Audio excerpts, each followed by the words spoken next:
I hate to jump in here, but it is time for our class. For those that just came in, though, I will mention that what we're talking about is something called time segment trading. And Steve Pinacho presented this to the group. It's on the forum in great detail with code so that you can set it up for yourself. I'm setting up a special area on the forum just to do time segment training. We have at least 5 people who are planning to do this for real online live. And Mike was the first to get online live. He's been running it now for a few days. I'm hoping to get online first on next Monday. And it seems to be an exciting possibility. I don't want to tout it any more than that, but myself, Mike, Steve Pinacho, and several others, Karen, are working on it, so you can talk to them about it, or you can go to the forum about it, and we'll give you more information. So this is time for our beginners class. And as some of you know that have been here a while, we've got more tonight than we've had the whole holiday season, so that's good. I'm glad that people are here. But I have basically been moaning and groaning for at least the last month that you guys aren't writing code. What's the sense of being in a beginner's code writing class if you don't write code? And so I've tried several different techniques or tricks or something, different ideas to try and get you guys to write code. So what I did intentionally tonight was I'm going to show you some pretty bad code. And by bad code, I just mean that when you plug it in, it doesn't make any money for you. So I'll bring that up shortly. It's online. It's on a site called www.markplex.com. It's their tutorial 11, and I'll talk about it. And then tonight, I'm hoping to encourage all of you, especially beginners in coding, to play with that code, modify it, and we'll try and set up some work lists. For example, if someone wants to print and write a stop, a trailing stop loss in it, or if somebody wants to write a profit target or things like that, then you can get involved with that either individually if that interests you or work with somebody else. So that's kind of the mission tonight. We're going to take a program that does not do well. And by that, I mean, I ran it on about 20 different stocks, and a number of them showed up as big losers using this crossing. But it's a simple moving average crossing. So it's obviously can be manipulated to make it work correctly. Can everybody see my code on the screen? Yes.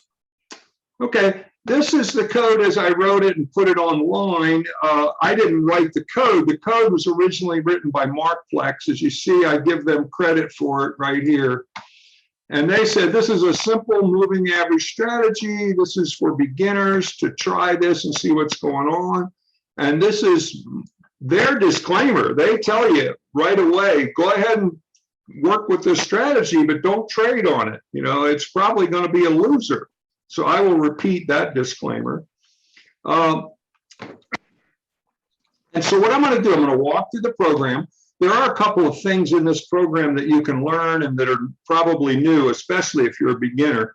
So I'll walk through what's going on. So I'll basically go through this program almost line by line, and then we'll talk about, okay, how can we get this thing running and what can we do to make this be a strategy that can be profitable. So you'll notice that I have a fairly ornate looking header up here, as I call it a header. And I put a note in here and I'm saying, I call this a header, and I try to give the reader and myself, when I come back to it 6 months later without seeing it and don't remember what the heck I wrote, I call this header the way that I can tell you and myself what's going on in this program. I have a very rigid structure. I always do the file name and the file type, who wrote it, what's the version, and any changes if there are. I try to tell people the purpose, and there's some other things I put in there if they're appropriate. I'm just saying in my note 3 down here that I encourage you to do something like this. Figure out a way that you can document your own programs Do it in your own language, use your own text, use whatever you want to do, so that if you put this away and come back to it 6 months later and open it up, it won't be a surprise to you. You won't have to reinvent and reread through all the code to figure out what the heck you've been doing. So the better that you document code now, the easier life is going to be in the future. So this program starts with 4 inputs, and it also has a couple of variables. And there are lots of different definitions for what's the difference between an input and a variable. And I'm going to give you my definition. I've programmed and taught programming in at least 10 or 12 different languages. And here's my definition. There is no difference between an input and a variable in the sense that they are named memory locations. Each one of these provides a name that you as a human understand, provides in some cases exactly what to store in that location. For example, all of these give exactly what to be stored in that location. Or in the event that there's nothing stored in there right now, it's something we're going to compute later, we can put a 0 in there to say, hey, it's numeric, but we don't have a value yet. So just hold that 0 until we get around to using you. Now back to this inputs. Here's the difference with inputs. Inputs can be set up so that when you optimize the strategy, that you can change these numbers. For example, I'm using a 9 and an 18 bar moving average. It may turn out that the problem with this code is a 9 and 18 moving average is not a good combination of moving averages to make money. And we're going to learn about that, hopefully this week and next week. So when you optimize this, what happens is you can say, well, all right, let's try a quick moving average of somewhere between, I don't know, 5 and 20. And then you might decide for the longer moving average, well, let's try between 20 and 50. Those are 2 numbers I pick fairly often just for testing. And so you can, in your optimization, because these are inputs, get the machine to put many different numbers in there until you find the best one. And it will optimize. Suppose I put here 5 to 20, and when I optimize, and I put here 20 to 50, what the optimizer will do, it will walk through every possible combination of all of those numbers, run them for the last year or however long you want to run it for, run them for the last period, and it will give you the profit that it made on each and every one of those combinations. And then in your optimization report, it will list the ones that have all the best numbers for you so that you can select better. So really, if it weren't for optimizing and wanting the ability to use different numbers here or to optimize for better numbers, there wouldn't be any need for inputs. Everything would be variables. So that's my definition. It's a little different than what you'll see in the text. Now, as a beginning programmer, you want to try and set these up before you even get started, because you want to have an idea in your head what storage locations you need, where you're going to need to store things. But you don't have to. You might, a lot of times I'll put something like this up here, and then halfway through the program, I'll say, oh yeah, I need a number that tells me the average of the RSI or something. And so then I'll have to go figure out how to come up with the average for the RSI. And then I would come up here and add it to either my inputs or my variables. So you don't have to have all of these in and defined before you run your program, well, before you start writing your program. But you do have to have them in before you run your program, because this language does not accept what I'm going to call undefined variables. If you don't define a variable or an input, like let's say, for example, right here, I say something like A equals 2 plus 4, the machine, when I try and run this, is going to say, I have no idea what A is or AA or whatever it might be.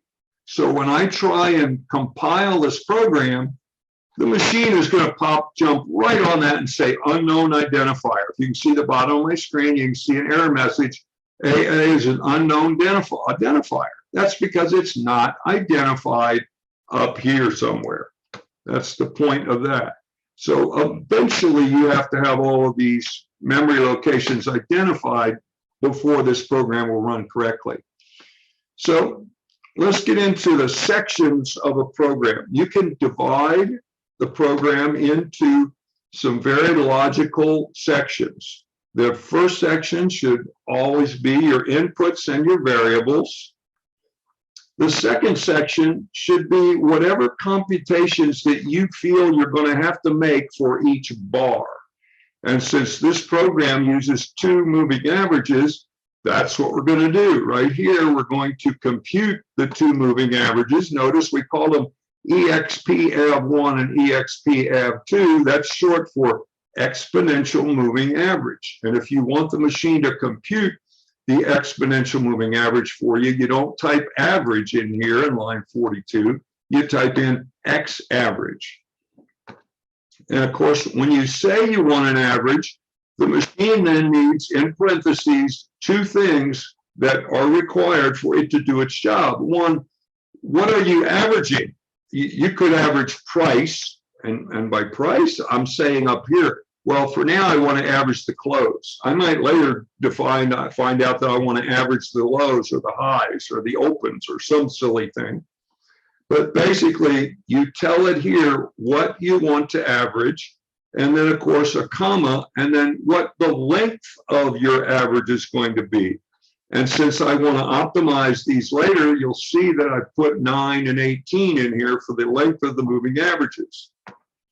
If you didn't ever want to optimize, if you were going to leave them 9 and 18 forever, you could just put a 9 and an 18 in length 1 and length 2 and be done with it. You wouldn't have to declare it each time. But anyway, so this is a simple program. So the only 2 things it needs to do for each bar is compute the average. This is a little different. I'm going to tell you what this means in English, because usually when you write code for a moving average, what you do is you type this. If exponential average 1 crosses above exponential average 2 without those square brackets and the 1s in them, and that means when the exponential moving average crosses above the other exponential moving average, then we're going to buy. Well, the guy that wrote this said, no, I want more conditions. I want some very restrictive conditions. Here's what I want. If the exponential average 1 bar ago, and that's what square brackets mean in easy language, the number inside the square bracket says how many bars ago. So this says if the exponential average 1 bar ago crosses above exponential average 2, this would be the 18-day moving average, 1 bar ago, then this is going to be true. Well, we're going to ask 2 true-false questions. Here's the other one. We're going to ask 2 true-false questions. So if this first one is true, if during the last bar, the 9 moving average crossed above the 18 exponential moving average, then that would be true. So then it would evaluate this statement. If it's false, the machine says, oh, wait a minute. This is an and statement. An and statement means I'm looking for 2 true answers. And if the first one is false, is there any way this can ever be true? No, because and requires that they both be true. So if this is false, the machine knows, oh, I don't even have to look at this guy. So I will skip that guy and all of this stuff, and I will go ahead and move down to the next line of code, which is here. So the and says both of these statements, or both of these comparisons, whichever way you look at them, have to be true. And of course, the second statement says, is the exponential average 8 bar greater than the exponential average 18 bar, or 9 and 18? So what this is really saying is, did the exponential average cross high last bar, and is it presently still above the bar? That says, is it still above the bar now? So that's a lot more restrictive than just saying, did it cross over? But it's interesting that you understand that, and you understand how you can ask those two true false questions and use and to make sure they're both true. Now, in the Markplex tutorial, they put this. They put a before right here, and then they put an end, not before, I'm sorry, begin. And they put an end right here. Before. They put begin right here, and they put end right here. Now, what begin and end means is, please, if the statements above me are true, then execute all of the code between begin and end. But there's another caveat. Listen to this. If the if statement is true, the code will execute either the next block, and I'm using the word block, that's a new definition. It just means a block of code, several lines or several statements of code. If everything's true, please execute the next statement or the next block of code. Well, we have a next statement right here. We only have one statement. So we don't need the begin and end. The begin and end happen when you're required to do other stuff. Let's suppose here you wanted to set a position equal to 1, saying a 1 means that I'm long. If I wanted to do that, then I would have to have the end in here. I need the begin and end here because I'm executing 2 statements at one time, not just one. Richard? Yes. Just a quick comment. I totally understand what you're saying here, and the begin end is only needed if you have more than one statement to execute. But there's been a couple of anomalous situations arise when I've compiled code that compiles properly because the code is written correctly grammatically. But sometimes, like especially in a compound if then, where it's if then and else, and maybe one leg of it has one statement and the other leg has multiple statements. I think there's an innocuous little bug in how the compiled logic executes. And I've corrected that before by just always having a begin and end, even with ones that are just one line. But it doesn't happen very often. But you know, those irritating debug sessions where you can't figure out what's going on. There you go. Now, one of those times I put a begin end where it didn't really have to be there, but then the logic executed like it was supposed to. So just a suggestion from somebody that's been coding for a while. okay, that's a really good point. I want to bring that out to everybody because it is important. What he's really saying is, he's writing redundant code, and I'm calling begin end right here redundant. He's writing redundant code because he's found a situation that it seems like maybe it doesn't work, or maybe it doesn't work all the time. That's fine. That's great. Please keep doing it because it makes sense to you. And if I left the begin and end in here, it would change nothing. So, you know, if I do the begin here and I say, just as that gentleman just said, and I say, okay, I want to put an end in here, and I move on, it won't hurt a thing. There's no harm, no foul. Does everybody understand that? But I can tell you, if you do an if then else that's compound and has multiple statements on one or the other, or sometimes you can do an else if and an else if and an else if you have 4 or 5 different possibilities. And you will get confused and messed up, and you may be better off if you put a begin end in everything. As long as you know the difference, I've given you the tool. It's in your toolbox. Now you can use the begin and end or not, as you choose, as you wish. However, if you do put another statement in here at the bottom of the by, it will not work because they have to be together and in a begin and end to work. Everybody got that? So do it. whatever you need to make it work or to make yourself feel better. Redundant code is not a problem. Nobody will know it's there except you. Okay, I have written some code I did not ever want a really good programmer to look at because I knew it was flawed, but I jiggled it together and busted my hump making it work.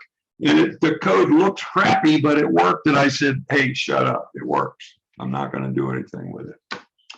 Okay, so this is basically the logic for a purchase.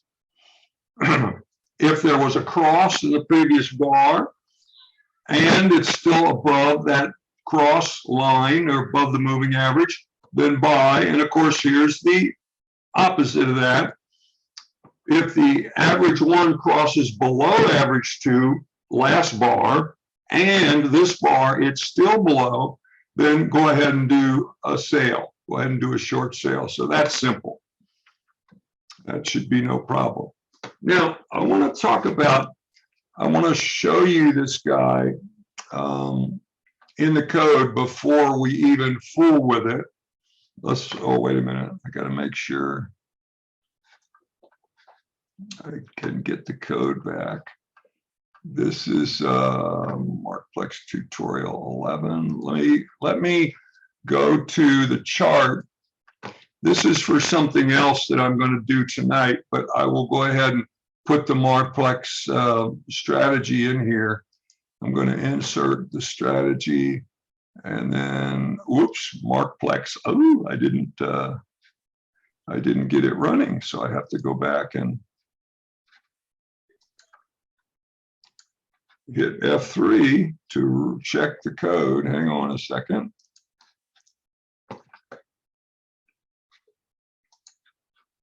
All right, there we go. Now I've saved and verified it. So now I can put it in here. Let's do insert strategy, because you need to see this. It's not, this is one of those things you kind of have to see. And we'll go ahead and make sure it's turned on, which it is, and say okay. Now I want you to notice that the 9-day moving average is being indicated on this chart by a bunch of @ signs. How do I know it's the 9-day? Because it's an uptrend, and the 9-day is going to be above the 18-day all the time in an uptrend, and it's usually reversed on a downtrend. And the pound signs or the hashtags are the 18-day moving average. So you all see how I am using a text or an ASCII character to draw a trend line. Okay, which you say, wow, that's weird and strange and different, which it is. But that's what I'm doing right here. So let me explain that code and explain what's going on. So I want to describe this line of code in detail so that you understand it. First of all, it's text new is the real name of this, text new. I'm going to go to definition of text new.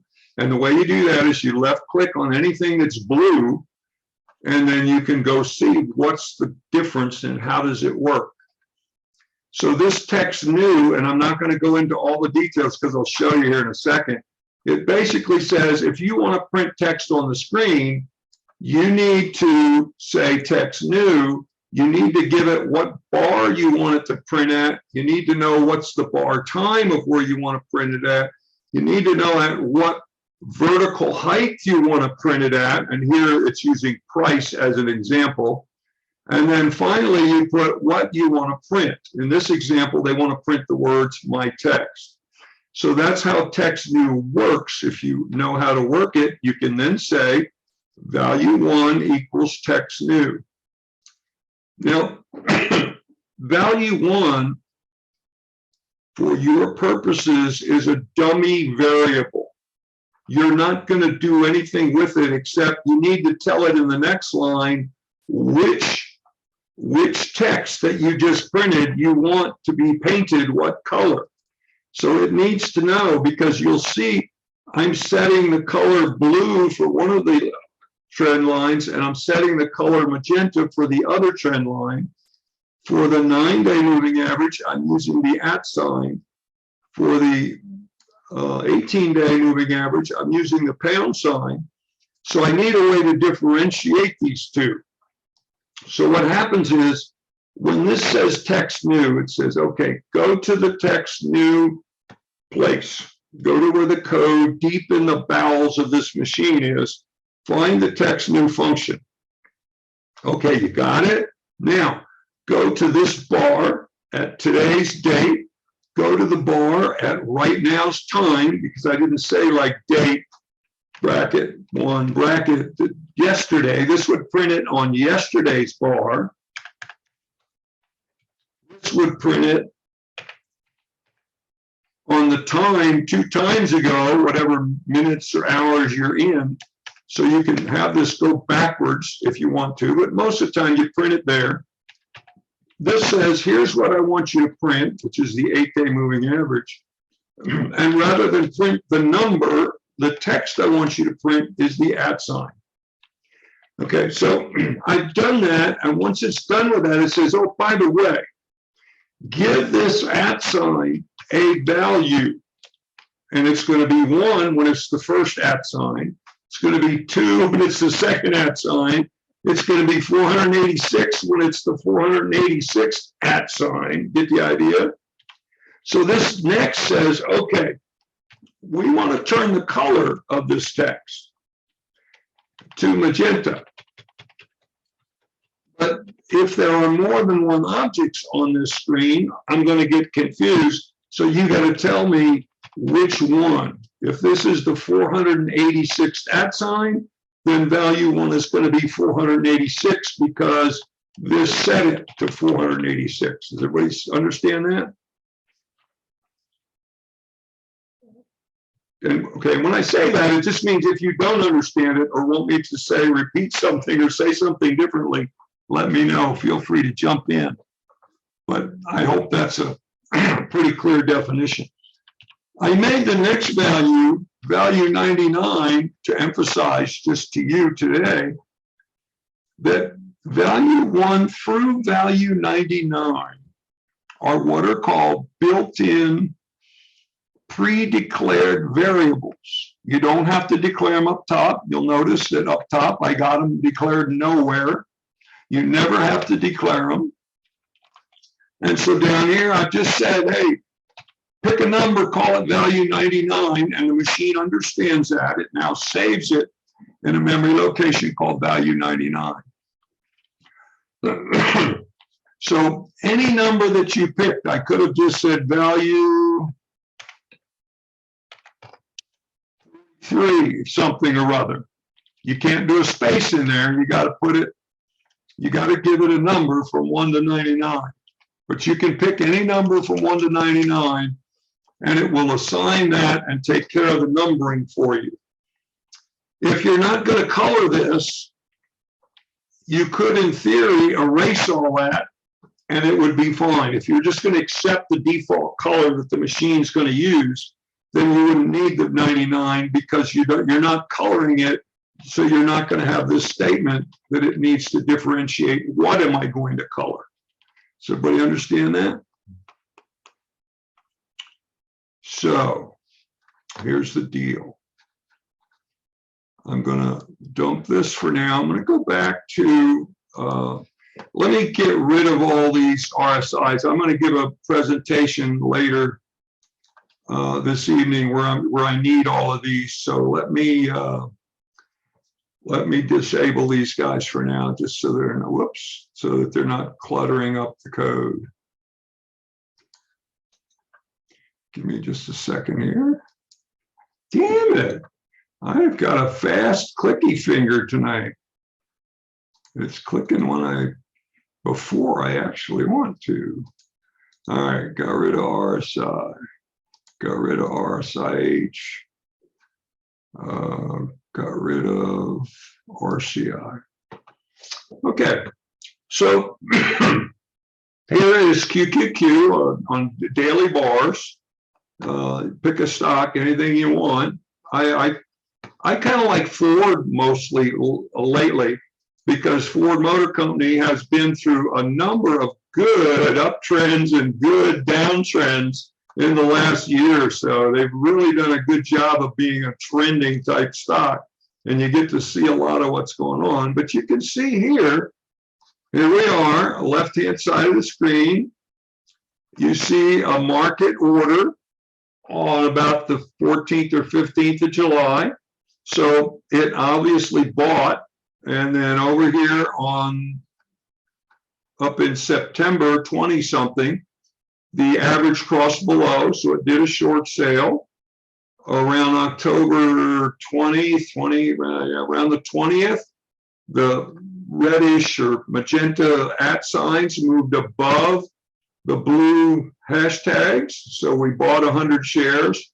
By the way, notice that I just bought 100 shares every time. That can certainly be changed. You don't want to buy 100 shares every time. That's not a good default to have, especially if you deal with $3 stocks on the same screen as you deal with $300 stocks. That's not going to be good for your trading. So if you look at this real quickly, it looks like, okay, we did a short, we did a buy, oops, that didn't work. So we did a short, oops, that didn't work, we did a buy. So we can see that the strategy didn't really work all that great. Now, what I'm going to do, I will put in here the equity curve, and you'll see that the equity curve for Ford Motor Company happens to be about a plus $9,000, which is pretty darn good, I would say. So for QQQ, you could say this equity curve works pretty well. However, you can just randomly click around the stocks. That's what I did the other day. I just picked some random stocks, and I had a number of them come up to where you were losing a lot of money. Hang on, I got to tie this into my, what is with this thing tonight? I guess maybe because I have so much on the screen, it seems to be weird to me in my mouse, but let me just make sure I can go from stock to stock. Yeah, here's one. If I do an EEM, I'm down $1,100 at this point. So this is not a great strategy. So here's my question to you. What can we do to make this a better strategy? And I'm going to ask you all to contribute in the sense that I'm going to unshare here for a while. I'm going to get out my pencil and piece of paper, and I'm going to record your answers, because after we get some answers, I'm going to ask, okay, how do we go about implementing all or some of these ideas in this program? So you've seen the program, you've seen that it works, you've seen that sometimes it doesn't work. What would you do to improve this program? I have an idea, Richard. Sure. Okay, so what you could do, and this is a strategy I'd like to see applied in a change I'd like to see applied in other strategies I'm looking at. And that is, okay, so you get a indicator to go short or go long based on the crossover, the moving averages. If after a certain bar, time bar, whether it's a daily bar or an intraday bar, whatever, if it goes above or below, if for instance, your initial signal says, hey, go long, go buy, you buy. And then after 1 bar, 2 bars, 3 bars, you get a reversal, you get a break above the prior bar, the current bar breaks above the prior bar, you go long. You get out of your short and go long, reverse. That's what that's something I'd like to see. Okay, so what I'm writing down is bar count reversal. Yes. Okay, so that would mean reverse your position after a certain number of bars if something happens. So, for example, let's say you're going long. Now the bars, by the way, could be adjustable. I could say 5 or 10 or 20, or I could optimize that number to find the best number, which is the best way to do it. And I could optimize that number. Let's say the number 12 came up as a good number. I could then have my strategy say, after my purchase, 12 bars later, take a look. Okay, and now, what do you want to say again? What you want to happen once you've looked 12 bars later? you reverse from if the 12th bar later, it breaks above the current bar. Let's say you're already short. Let's say you're short. Okay, you started short. I started long, but go ahead. You're Yeah, short. you started short. And on the 12th bar, it breaks above the high of the prior bar. Then you reverse and go long. Okay, so reverse. Oh, okay, so on a short, after the 12 bars, if it reverses above the 12th bar, It breaks above, it has to go at least one tick above. it goes higher Yeah. than buy or reverse. And Okay. the opposite is if your initial is long, the opposite is true also. And the opposite, okay. Now suppose it goes short and after the 12th bar, and I'm just doing this because we have to know this if we're going to write the strategy eventually. Mhm. And so I want to hear what's in your brain because eventually we're going to have to write code to match that, Right. or you will. But what would you do at the 12th bar if it continues to go down? Well, What would you do at the 13th bar and the 14th bar and the 15th bar? Or would you just check it at the 12th bar and leave it alone? Well, because my strategy is based upon a lot of manual testing I've done, and it's done within a certain time frame. That if you have a system or a strategy that initially goes long, but within that time frame, and it's usually the next bar after that initials, and you go the opposite way, it winds up working pretty good. Okay. All right, but I can still call this a bar count reversal. Yeah.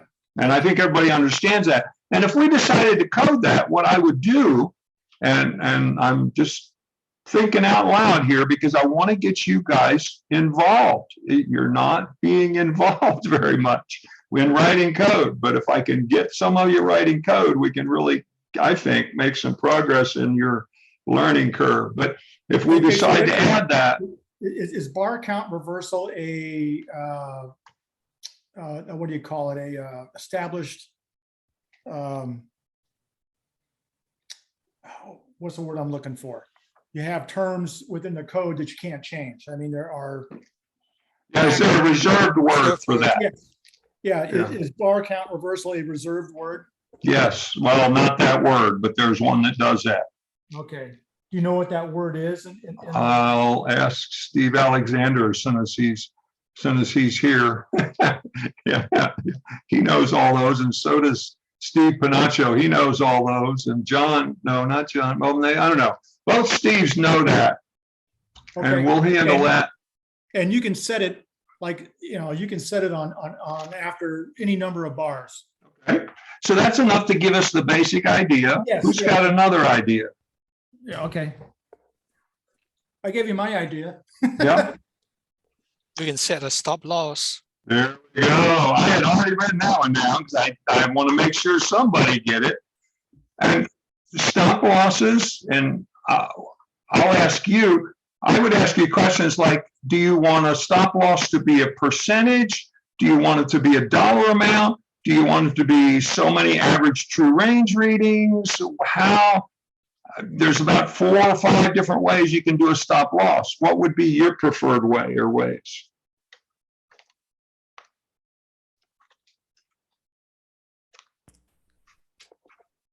Use a dollar amount. That's the simplest, I think. Okay. I'm going to also write down trailing. Okay. A dollar amount stop is fine. I'm also going to write down percentage amount is fine. And that's usable. And also a trailing stop that moves up as you go along. That's something like a lot of people use the average of the bar heights, okay, on how big the bars are lately. Does anybody remember average true range? Yes. Okay.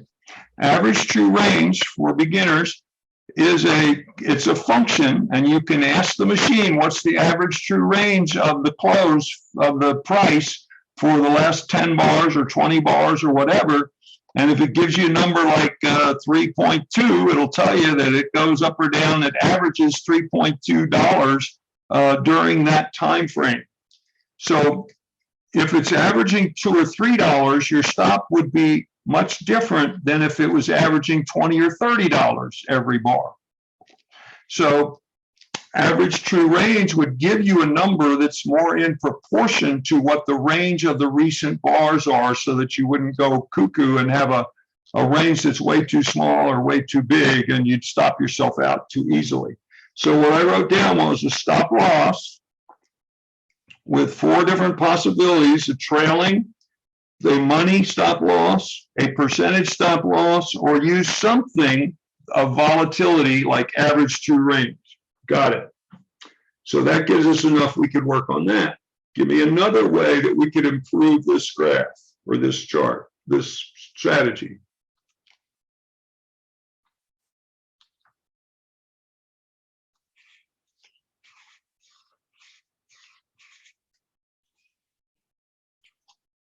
Profit target. There you go. That's the other one I wrote down. Explain profit target to us. Well, you set a price, either in dollars or percentage, where you're going to exit the trade if it reaches it. Why would you do that? You're making money.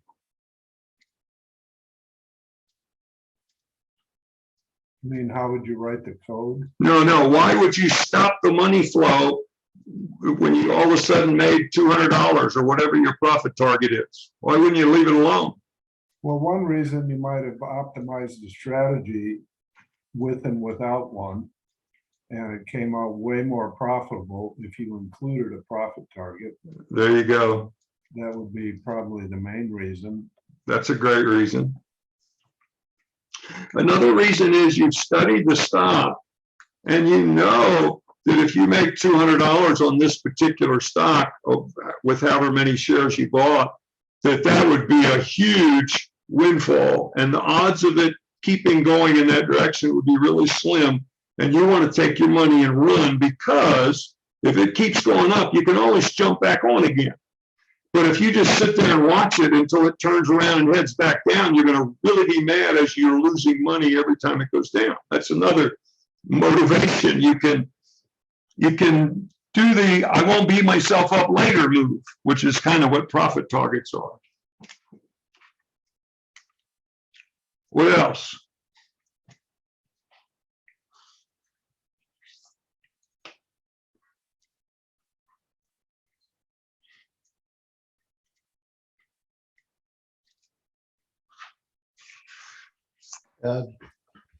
Richard, you could have a higher time frame filter, just meaning a longer term filter, and then only take the trades in the direction of the longer term trend.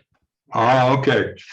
And here's how I would work that. Well, you tell me how you would work it. How would you figure that out? Just taking something that's about, I don't know, 3, 4, 5 times the longest of your 2 moving averages, so that you have a trend direction.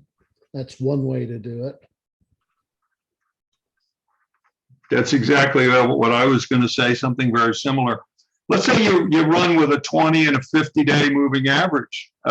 You could say, hey, if the 50-day moving average is going up, and that means it's bigger now than it was a bar ago, then I'm good for a buy. That is called a filter. And what you're doing with that is you're filtering your buy so that you won't be jumping in all the time and perhaps jumping in at bad times.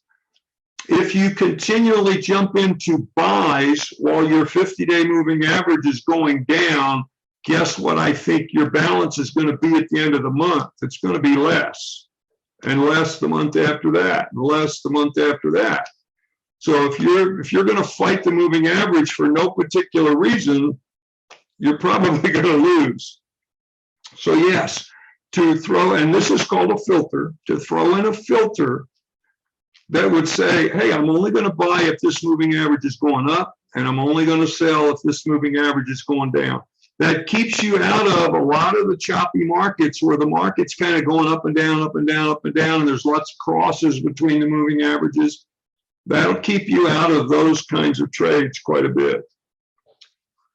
And the last thing I'll mention before I ask if there's anything else is there's really two things you got to worry about. You got to worry about the entry and you got to worry about the exit. Well, the very fact that we're using a 2 moving average crossing means that that is our entry strategy. Now, it was improved by usually, and we can prove that it's improved by optimizing. And we can even improve by optimizing different lengths of moving average if it gets better. It could be that if you only buy when a 50 moving average is going up, then you do well. If you only buy when the 20 moving average is going up, you don't do so well, or the other way around. So I'm looking at 1, 2, 3, 4, 5 different things that we can do in order to make this strategy better. Now it's time for you guys to kind of put up or shut up. Is there any of these that you guys would be willing to work on writing? Now, we don't have time tonight. It's 20 after. We only got 10 more minutes. We can work on this next week, or you can pick one of these 5 ways. And if you suggested it, it'd be a good idea for you to say you're going to do it. I'd like to hear everybody in this class tell me which of these 5 ways that you'd be willing to try and write code on for this strategy in the next week, and then show us next week how it works. Yeah, I'd be willing to try that, Richard. And so are you, for the modification I suggested. Okay, the bar so count. Matthew, you're going to do bar count reversal. Right. So where can I find the code that you've already written? Is it on the forum? Yeah, and I'll put it in the chat box. In fact, right now. Okay. Hang on while I'm. Hi, Richard, this is Steve. Yes, Steve. I think you asked earlier something about the pivot reversal or price reversal or something like that. Yes, that's what Matthew was talking about. Yeah, the name of that strategy, at least the one I know about, is called pivot reversal SE or LE. Long entry. There you go. Short entry. It's called what? What's it called? Pivot reversal.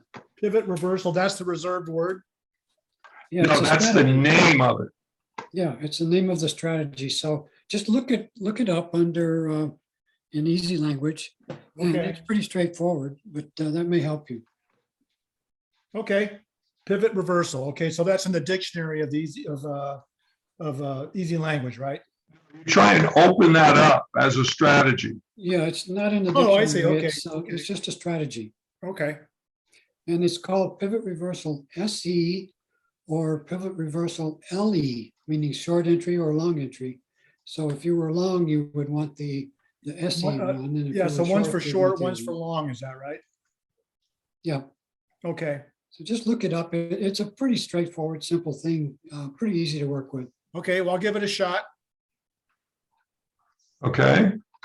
And I'm going to write these down and I'm going to hold you accountable. So somebody else give me one that they want to work on.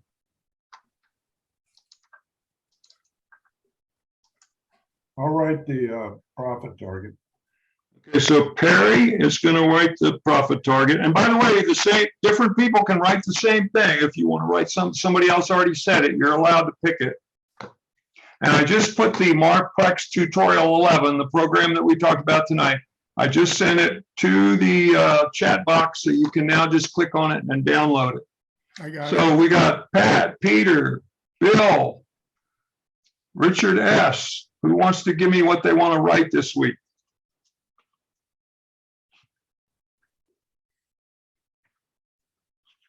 This is my first time here, and I don't have the TradeStation yet. I have other platforms. Okay. I could try to start writing on it. It'll be in a different language. Yeah, you can do that for practice. You can. When do you think you'll be up on TradeStation? I have to invest, I have several platforms already. I'm on Interactive Brokers in AMP and Thinkorswim. So I'll do that this week. I would think since you have joined us, if you're going to keep coming back, if you want to learn how to code, then I would say you can listen up until you can do the code. You can try it in other languages if you want, because the logic is going to be similar. It's just that the language is going to be different. So that would be a way that you could still be a participant and still be working. But eventually, once you get up and started on code, I'd be glad to give you a walkthrough on, how to get started writing a strategy or writing code or all that. I'd be willing to Zoom with you one-on-one and, make sure you got everything set up right and are running and rocking and rolling. And I don't want to volunteer Steve Pinacho or Steve Alexander, but they are excellent sources for helping you, get things set up and get them running. So just speak up or email me and I will send it out to pretty much everybody. We got about 40 members right now. And I'll send it out to everybody and say, hey, Richard is trying to do this. He's got a new TradeStation, blah, blah, blah. Is there anybody that can help? And then anybody that might want to help can email you back right then and there and help you get started. How's that? Okay, thank you. Yeah, so just make sure you keep letting me or the group know what you're doing and what your needs are, and we can help you out. Okay, who else? Come on now. I got 2 volunteers, Perry and Matthew. Where's the rest of you?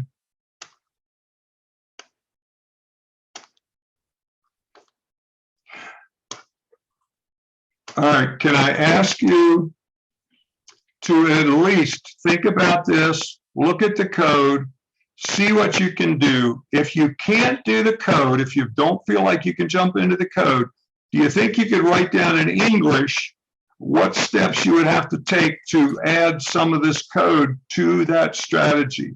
You don't have to write any code if you don't want to, but I do ask you to make some effort and to begin doing something that will start getting you to where you're thinking about code and writing code or something like code. Can I get that as kind of an unwritten agreement between us for the next week? You don't even have to answer, Pat, Peter, John, whoever's Bill, all you guys. You don't have to answer, but please try and do something. Huh? Yeah, it's like pulling teeth. I know these guys don't write code. I just can't. I'm astounded at why you would even show up and refuse to write code. But I'll keep working with you. And if you're bashful, if you're shy or bashful or you're having trouble getting started, just email me. I'm roboticsprofessor@gmail.com. I'd be glad to do a one-on-one training session with you. And if you guys overload me with too much training, I'll ask some of the other experts here to help you out. But you're never going to write code. You're never going to make money using code until you know how to write code. And guess what the #1 rule to learn how to write code is? 1, you got to write code. End of list. Anyway, that's the deal. It's about 26 after. You can run off if you need to take a short break, and Steve Pinacho will take over the reins at 6:30. And thank you very much for being here. And please try and write some code this week. Well done. Thank you, Richard. Huh? Thank you. You're welcome. I'm going to unrecord and then record again because I want to record both sessions separately. I want to actually put them on the website separately. So do we need to log off and then get back? No, in? no, no. You don't need to do anything. All I'm going to do is Okay. just stop the recorder. I'm going to stop.